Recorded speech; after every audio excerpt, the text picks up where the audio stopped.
Saúde a todo o povo de Deus com a paz do Senhor. Amém. A paz do Senhor para toda a comunidade, comerciantes, de modo geral, a paz do Senhor, pois nós estamos aqui justamente para ministrar esta paz que o Senhor Ele nos deu, Ele colocou dentro de nós. O mundo, é por isso que o mundo está de cabeça para baixo, mas dentro de nós existe uma paz, uma segurança.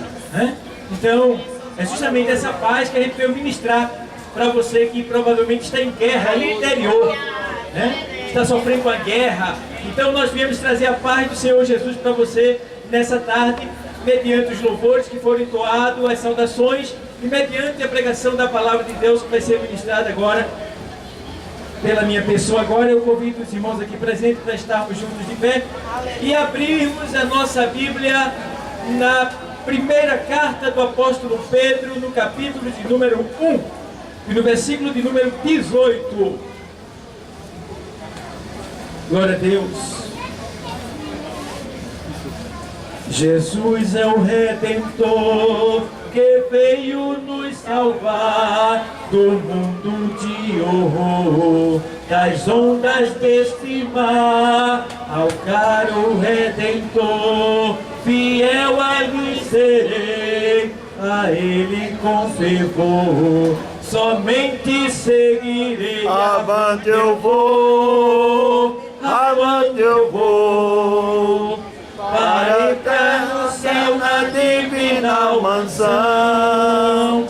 Tenho um gozo muito profundo, Jesus no coração.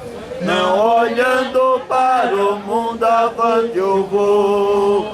Amém? Vamos ler o texto sagrado que diz assim, olha.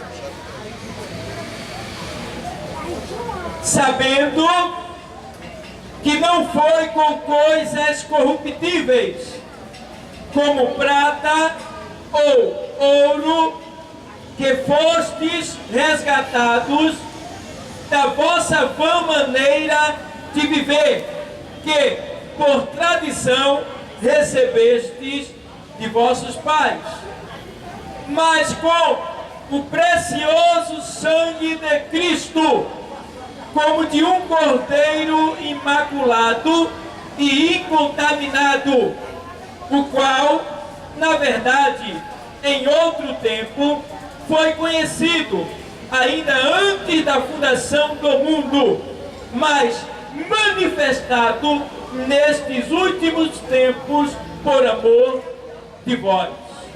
Obrigado, Senhor, por esta palavra.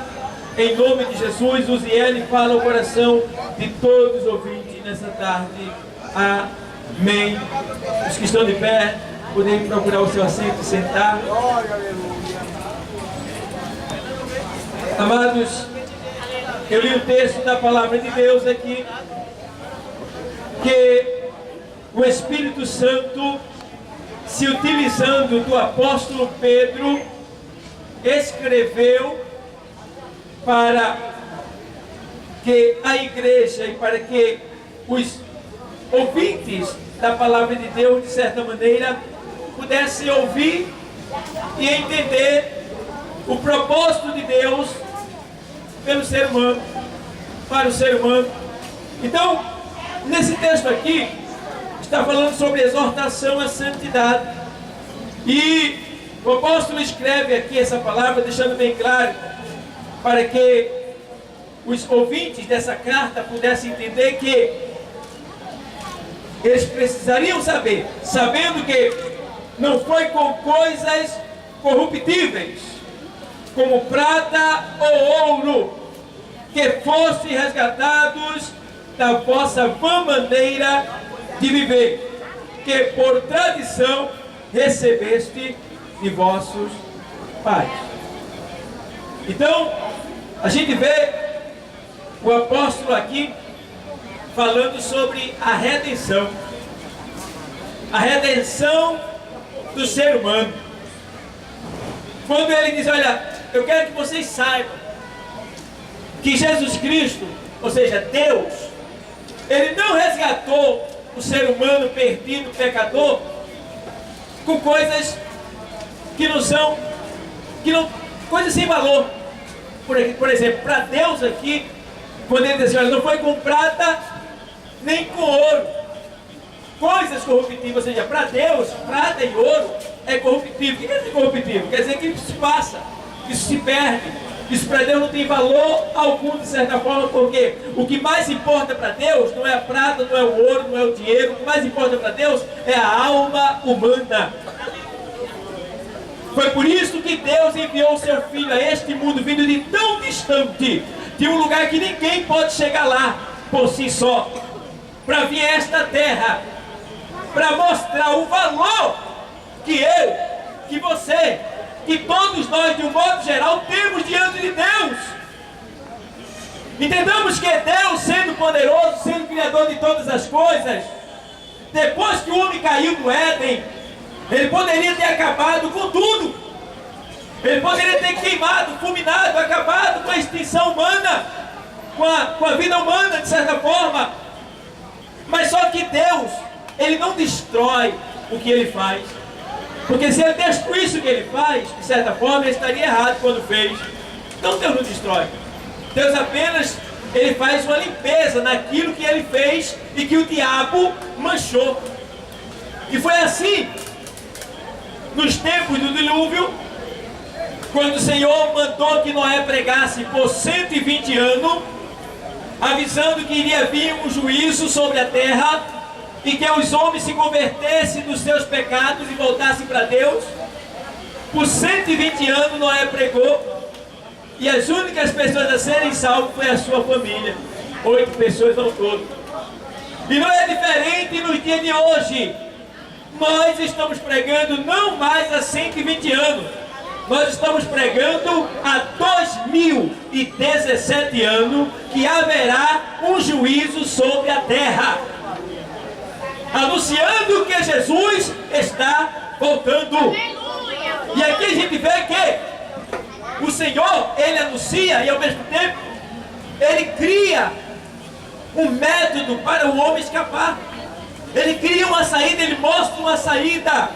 E quando aqui a palavra diz que não foi com coisas corruptíveis como ouro ou prata que foste resgatado da vossa vã maneira de viver, porque na verdade o homem vive de uma maneira vã. Maneira vã quer dizer uma maneira que não agrada a Deus, uma maneira que entristece a Deus. E Deus não quer que o homem viva de maneira vã, mas sim de maneira obediente a Ele. E o texto deixa bem claro aqui que não fosse resgatado da vossa vã maneira de viver com coisas corruptíveis como prata e ouro. Ou seja, mas sim, deixa eu ler o restante. Sabendo que não foi com coisas corruptíveis como prata ou ouro que foste resgatado da vossa boa maneira de viver, que por tradição recebeste de vossos pais, tá? Mas com o precioso sangue de Cristo. Veja bem, o precioso sangue de Cristo, como de um cordeiro imaculado e incontaminado. Veja bem, Deus dizendo através do apóstolo Pedro que este foi o preço pago pela nossa alma, para resgatar a nossa alma da condenação eterna. Que preço foi? O sangue inocente de Jesus Cristo, como de um cordeiro imaculado. É aí que a gente entende que Jesus, como João Batista falou, eis aí o Cordeiro de Deus que tira o pecado do mundo. Quando a Bíblia se refere a Jesus como sendo ele o Cordeiro, fica bem claro que Jesus não tinha pecado nenhum, nunca teve pecado e nunca pecou, porque ele é o Cordeiro inocente, né? O Cordeiro que foi criado, que foi feito para sacrificar, porque o Cordeiro era para isso, era para ser sacrificado. Algumas pessoas até questionam assim: Jesus não casou. Ele não casou porque ele era o Cordeiro de Deus. E quando chama ele de Cordeiro, se você for pesquisar, você vai entender que um cordeiro, ele é cordeiro até 1 ano. Quando ele completa 1 ano e 1 dia, ele já não é mais cordeiro. Por quê? Enquanto o animal ali é um cordeiro, até 1 ano ele não pratica sexo, ele não tem relação. O que quer dizer que Jesus não foi enviado para isso. Ele foi enviado para ser o sacrifício de Deus pelos pecados da humanidade. É por isso que ele não constituiu família, porque ele é o Cordeiro de Deus que tira o pecado do mundo. Certo? Cordeiro de Deus. E ele diz aqui assim, olha, como de um cordeiro imaculado, sem mancha. E diz que foi o seu sangue, porque antigamente, para o homem ser perdoado do seu pecado, ele tinha que sacrificar um animal, derramar o sangue daquele animal para cobrir o pecado dele. E o animal não tinha culpa de nada. Mas o animal é que pagava o preço do pecador. Mas aí agora o Senhor se cansa daquele sacrifício de sangue derramado de tanto animal. Chegou um tempo que o Senhor disse para Isaías: olha, Isaías, eu estou enojado do sacrifício, do sangue derramado por esse povo. Eu quero que ele saiba que todos os animais pertencem a mim. E aí Deus deixou bem claro que estava enjoado, porque as pessoas estavam pecando e trazendo animal como se pudesse comprar Deus com aquele sangue derramado dos animais. E agora o Senhor vai lá e diz: olha, eu vou agora estipular um sacrifício único, o sacrifício de alguém perfeito, de um ser humano, e que esse sacrifício, todo aquele que acreditar nesse sacrifício será salvo. E aí o Senhor vai e envia o seu Filho amado, Jesus Cristo, né? Envia o seu Filho amado, e ele vem a essa terra, e nasce, e cresce, e é batizado, é tentado, e depois prega o Evangelho, e depois é sacrificado, onde é derramado todo o seu sangue, quando ele foi fiel até a morte, morte de cruz. A Bíblia deixa bem claro que Jesus ele foi fiel até a morte, porque o que Jesus passou, nenhum homem na face da terra conseguiria passar ou sofrer. Porque ele foi exatamente o cordeiro escolhido por Deus para isto tudo sofrer pela humanidade. Então quando ele diz aqui assim, olha, como de um cordeiro imaculado e incontaminado, ou seja, ele não tinha pecado, o qual na verdade em outro tempo foi conhecido, ainda antes da fundação do mundo. A Bíblia diz no livro de Apocalipse que João, quando foi levado em espírito até o céu, ele viu o cordeiro como que havendo sido morto. Então lá na eternidade, lá na dimensão espiritual, tudo que aconteceu na terra já havia acontecido lá na dimensão espiritual. Ou seja, Deus já havia arquitetado tudo e preparado tudo para que um dia, aqui na terra, aquilo que já tinha acontecido na eternidade, pudesse acontecer aqui na terra, no mundo material. E aí a gente vê que tudo aconteceu da maneira que Deus falou que ia ser. Ao ponto de dizer assim, olha, porque Deus amou o mundo de tal maneira que deu o seu Filho unigênito, para que todo aquele que nele crê não pereça, mas tenha a vida eterna. Ou seja, Deus amou o mundo de tal maneira, ou seja, Deus não amou o mundo só de palavra, Ele amou com uma ação. Que ação é essa? Ele deu o seu Filho único.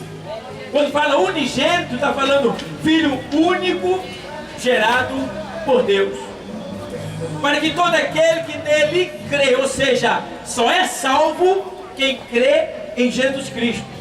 E o crer, biblicamente falando, não é o crer verbal de dizer, eu creio em Deus, eu já creio, eu tenho Ele no meu coração desde que nasci. Aí a pessoa está mentindo para si mesmo, porque a Bíblia diz que todos pecaram e destituídos estão da glória de Deus. Então quando o homem nasce, ele nasce semelhante a um aborto espiritual. Ele já nasce afastado de Deus. Agora, por ser inocente, por ser uma criança, ele é seguido, é protegido até alcançar o estágio da consciência. Ou seja, enquanto a criança ela é inocente, ela é salva. Ela morrendo, ela vai para o céu. Mas depois que ela sai do estágio da inocência e entra no estágio da consciência, que é esse estágio que a gente está, quando a gente sabe o que é certo e o que é errado, aí ela passa a responder por si. E aí sim, é que ela vai ter que escolher se ela quer aceitar e crer no sacrifício de Cristo.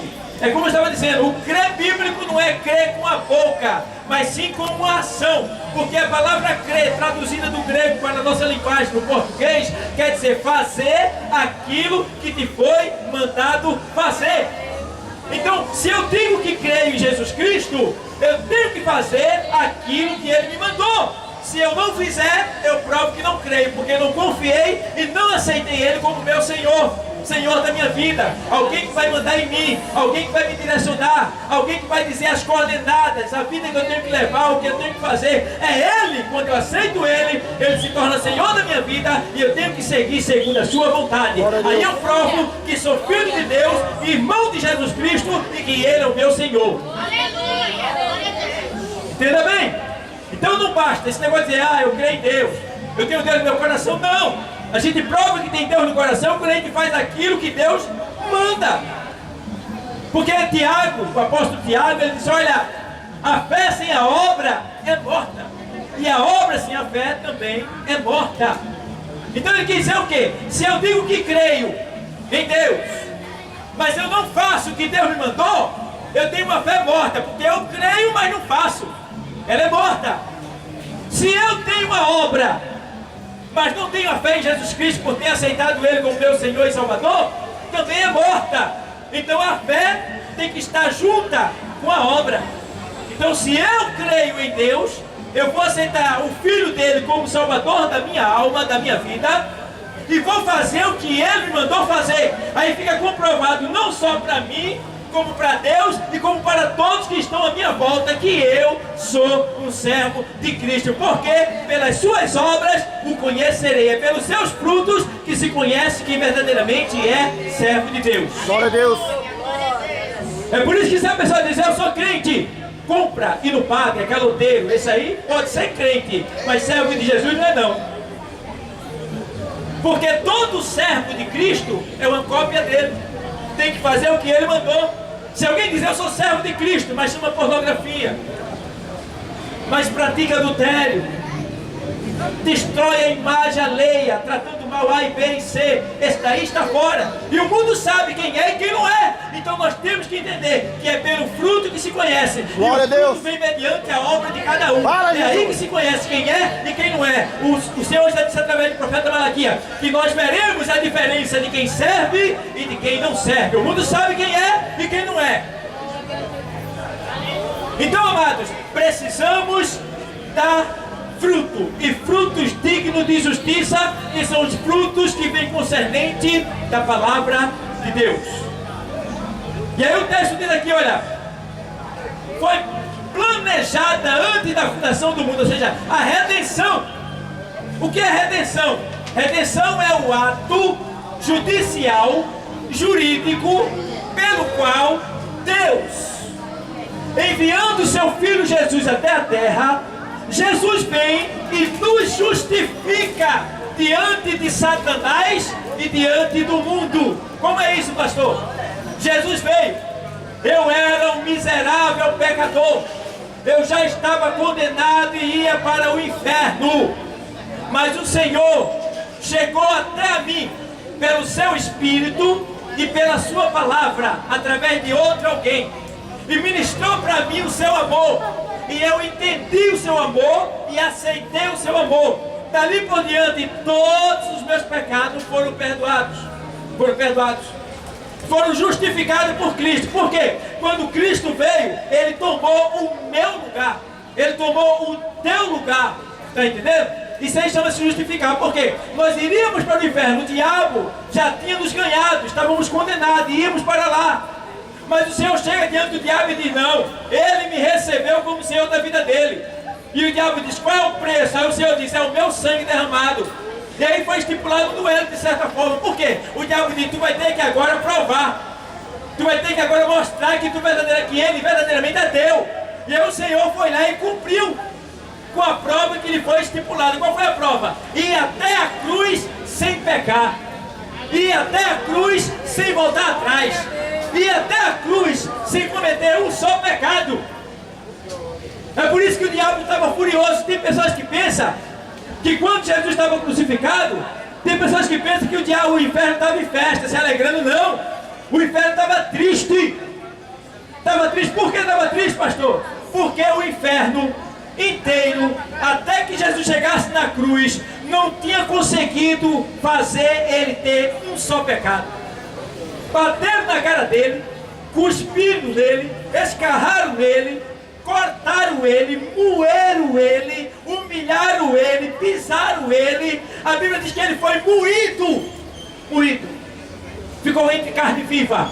Todo o seu sangue foi extraído, desceu. E naquela cruz, ele sofreu as mais horrendas torturas, até porque o exército romano tinha homens especialistas em tortura. Eles sabiam como pegar uma pessoa e torturar ela. Tem até algumas fotos que a gente vê que Jesus está pregado na cruz pela palma da mão, quando na verdade aquilo não é verdade. A mão para os judeus vem até aqui, daqui na ponta do dedo até aqui. Então, Jesus foi pregado com ferro, prego, enfiado aqui, no nervo uno. Sabe o que é o nervo uno? É aquele nervo que quando você toca no lugar, você leva um choque, é uma dor terrível que dá. Enfiaram ferro para esmagar aquele nervo, para quando se ele pelo menos respirar, ele sentir dor. Então a dor, toda a dor do mundo, toda a dor dos nossos pecados, toda a dor do inferno, naquele momento, estava em Jesus Cristo, em todo o seu corpo, ao ponto dele até respirar doía, sem contar o sangue sendo derramado, a náusea, a tontura, a fraqueza, a angústia interior, e ele não tinha nenhum pecado naquele momento, e o diabo estava furioso naquele momento, porque ele não tinha conseguido fazer ele pecar, porque ali agora estava o quê? O ato da redenção, era Deus executando o seu plano para salvar a mim e a você. E muitas pessoas não entendem, mas não quer dizer que aquilo ali era obra de Deus na terra para resgatar a mim e a você, porque todos nós, de modo geral, iríamos queimar no fogo do inferno. Mas o Senhor enviou o seu Filho para que nós encontrássemos uma saída e um livramento do inferno. É por isso que Jesus disse assim: olha, eu sou a porta, quem entrar por mim salvar-se-á. Então ele é a porta de saída da condenação eterna, que o homem, por causa dos seus pecados, está condenado a ir para lá. Mas eu quero te dizer que Deus não condenou ninguém que está vivo. Ainda há uma saída. Ainda que você seja o mais vil pecador, você pode ser o pior pecador da face da terra, você pode ter cometido os maiores pecados da face da terra, você pode ter batido a sua mãe, pode ter matado a criança, você pode ter feito as piores atrocidades da face da terra. Jesus, ele tem poder de te perdoar e salvar a tua alma. Ele salva. Ah, mas o camarada matou, e Jesus chega assim, salva a alma dele. Agora o preço ele vai ter que pagar a sociedade. Ele vai ter que ser preso, vai ter que responder à justiça, ele vai ter que pagar o preço. Mas a alma está salva. Ele vai para dentro da cadeia, fica lá preso, mas se morrer, a alma sobe para o céu. Por quê? Porque Deus perdoa. Deus perdoa o mais vil pecador. E Deus não está olhando o tamanho do pecado, porque para Deus não tem tamanho de pecado. Todo pecado manda para o inferno. Então o que Deus quer é salvar o ser humano, é livrar ele da condenação eterna, porque o homem está perdido. E aqui, o texto deixa bem claro aqui, que o Senhor foi como um cordeiro imaculado, incontaminado. A gente vê que esse é o ato da redenção, é o ato pelo qual, o ato jurídico, judicial, pelo qual Deus, através de seu Filho, nos justifica, toma o nosso lugar. Toma o nosso lugar. Ele tomou o meu e o teu lugar. Irmão, o negócio é tão sério que quando Jesus estava pregado naquela cruz, o diabo estava perdendo. E agora o diabo começa a entrar no corpo dos homens que ali estão. E agora os homens passam por baixo e dizem: olha aí, bobão, pregado na cruz, toma aí o que tu ganhou. Naquele momento, todos os seus amigos lhe abandonaram. Todos eles foram embora. Com exceção de um, que foi João, que ficou o tempo todo do lado dele. Mas os outros, tudo foi embora. E agora naquele momento passa outro menino na cabeça dizendo: ah, coitado, tá aí o que ele ganhou para fazer o bem. Tem gente que acha que fazer o bem não vale a pena. Fazer o bem vale a pena, porque o que você planta você colhe. O que você plantar você vai receber. É bíblico isso, é Deus que fala, a lei da semeadura. Plantou o mal, vai colher o mal. Plantou o bem, vai colher o bem. Então, amado, naquele momento estava lá Jesus pregado, e o diabo entrava no corpo de um e dizia: coitado, olha o bobão aí. Ele não pregava o amor de Deus, ele não disse que era filho de Deus, porque ele não desce da cruz. A pessoa não entendia o sacrifício de pessoas não estavam olhando com a visão espiritual, estavam olhando pelo olhar carnal. E quando se olha pela carne, não se entende nada, porque a carne para nada presta, e o Espírito é o que vivifica. Naquele momento, amado, chega o Senhor, e calado, e chega um momento que a afronta está tão grande quanto é Jesus, pregado na cruz, que a Bíblia não diz, mas eu acredito que a ira de Deus naquele momento se levantou. Por quê?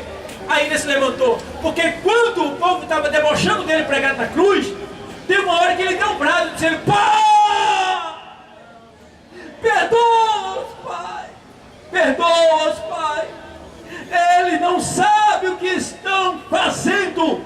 Veja, Jesus, que é a justiça de Deus, naquele momento segurou o céu com a mão, no sentido espiritual, evitou do céu desabar sobre aqueles seres humanos perversos que ali estavam matando ele, porque os anjos do céu sabiam que aquilo era o plano de Deus, mas os anjos só estavam esperando uma ordem do Senhor dizendo: desce e destrói todo mundo. Mas Deus não deu essa destruição, não deu essa ordem, porque aquilo era o plano de Deus, e até Deus estava sentindo a dor ao ponto dele virar as costas e não contemplar o seu próprio filho. O que quer dizer que deixa bem claro que o pecado afasta-nos de Deus. Deus vira as costas porque Deus não tem nada a ver com o pecado. Deus não aceita o pecado. Então, amados, naquele momento, o ato da redenção divina estava acontecendo naquele lugar. Jesus pregado, chorando, ali naquele momento, sentindo a sua dor, a minha dor, a nossa dor, mas calado como ovelha muda, sangrando. E naquele momento, agora o diabo acha pouco, não consegue fazer ele pecar até ali da parte de baixo. O diabo olha e vê um assaltante, um marginal pregado do lado esquerdo de Jesus. E o diabo diz: eu vou entrar nele, porque ali eu tenho livre acesso. Quando a pessoa vive no erro, o diabo tem livre acesso para entrar no corpo da pessoa. E o diabo entra naquele homem marginal, o nome dele era Gesma. Entra em Gesma, pregado na cruz também, do lado esquerdo de Jesus. Quando ele entra na cruz, no ladrão, o ladrão olha para Jesus e diz: ei, tu não és o Cristo? Desce daí e a gente vai crer em ti.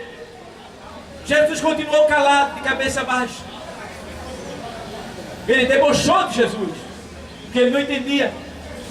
Aí o ladrão do lado direito, o outro marginal, olha para o seu companheiro, seu comparsa, e diz assim: nem tu, estando sobre a mesma condenação, tem piedade desse daí, porque nós estamos merecendo os nossos feitos, estamos sofrendo as consequências dos nossos erros, mas esse daí, nenhum pecado tem. O próprio ladrão defendeu Jesus, justificando ele. E agora o ladrão vai adorar Jesus e vai dizer: mestre, lembra-te de mim. Senhor, ele diz: Senhor, lembra-te de mim quando entrares no teu reino. Vê que adoração. Quando o ladrão pregado diz Senhor, ele estava reconhecendo que Jesus é Senhor, eita, que ele é Deus. Lembra-te de mim quando entrar no teu reino. Ele estava reconhecendo que ele iria morrer e que existe vida após a morte. Quando entrar no teu reino, ele estava dizendo: tu és rei. Quando entrar no teu reino. E aí Jesus olha para ele e diz: olha, hoje estarás comigo no paraíso, provando que Jesus iria morrer naquele dia e que aquele ladrão iria estar com ele no paraíso. Mas agora, para terminar, vamos ver lá na carta aos Colossenses, quando Jesus está pregado, para ver o que aconteceu naquela batalha. Colossenses 2 e 14 diz assim: havendo riscado a cédula que era contra nós nas suas ordenanças. Que cédula era essa? Era a lei de Moisés. A lei que de certa forma era contra nós. Porque na lei de Moisés era olho por olho e dente por dente. Quem desse um burro tinha que levar outro. Então isso não salvava, isso não mudava. Era só para mostrar que o pecado traria uma consequência semelhante à que você fez ali. Então, havendo riscado a cédula que era contra nós nas suas ordenanças, que era o mandamento, o antigo mandamento, a qual de alguma maneira nos era contrária, e atirou do meio de nós, cravando-a na cruz. Ou seja, Jesus cumpriu com toda a lei quando foi pregado. Ali era a consumação da lei que o Senhor tinha colocado para os homens cumprir, e nenhum conseguiu, mas Jesus cumpriu com aquela lei, indo até a cruz, cumprindo com todas as ordenanças da lei. E aí o texto diz aqui assim, ó, versículo 15: e despojando os principados e potestades, e os expôs publicamente, e deles triunfou em si mesmo. Aqui, lá em Israel, nesse momento, Jesus está pregado, e todo o inferno estava ali presente, para tentar fazer com que Jesus pecasse. Mas ele não pecou, e naquele momento, quando todos pensavam que Jesus estava perdendo, que ele era o perdedor, ele estava ganhando. E quando todos não estavam entendendo que, naquele momento, Jesus, pela sua morte, ele estava matando a morte. Pela sua morte, ele estava matando a morte. E as pessoas não entendiam que naquele momento, quem é a morte? Satanás. Então naquele momento, Satanás estava sendo ali destruído, de certa forma, pela morte de Jesus Cristo. E agora nesse momento, quando Jesus dá um brado, dizendo: Pá, em tuas mãos entrego o meu espírito. E ele diz: está consumado. Quer dizer, está consumado?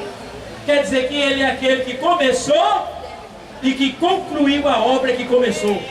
Ele quer dizer que é aquele que ele começou e concluiu, ou seja, ele libertou, ele cumpriu com aquilo que Deus lhe mandou fazer. E quando ele diz: olha, está consumado, quando ele diz está consumado, quando ele dá o prato na cruz, ele está dizendo assim: olha, tetelestai, ou seja, eu paguei o teu preço, agora tu que crê em mim estás livre da condenação eterna. Glória a Deus.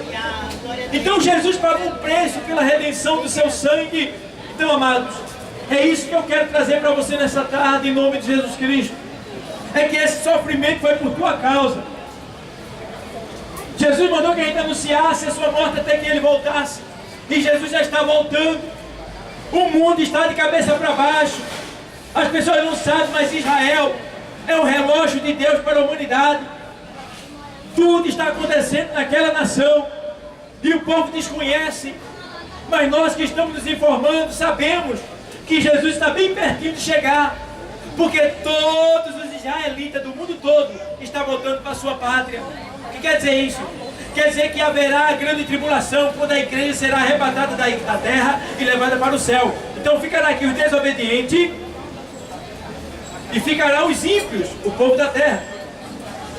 Os ímpios e os afastados do evangelho. E a Bíblia diz que haverá um período de grande tribulação, será terrível. A angústia será tão grande na face da terra, que a Bíblia diz que a morte vai ser presa para o homem sentir na pele, no corpo, a dor do seu pecado. E diz o texto que haverá uma grande tribulação, e que o Senhor, ele vai voltar novamente, mas só depois de 7 anos, estipulado por ele. E todos os israelitas estarão lá em Israel, para serem perseguidos pelo anticristo, que é a besta fera, para serem destruídos. Então isso é um sinal que está bem perto de Jesus voltar, porque todos os israelitas estão voltando para Israel, porque eles têm que estar lá para o dia da grande tribulação, serem perseguidos.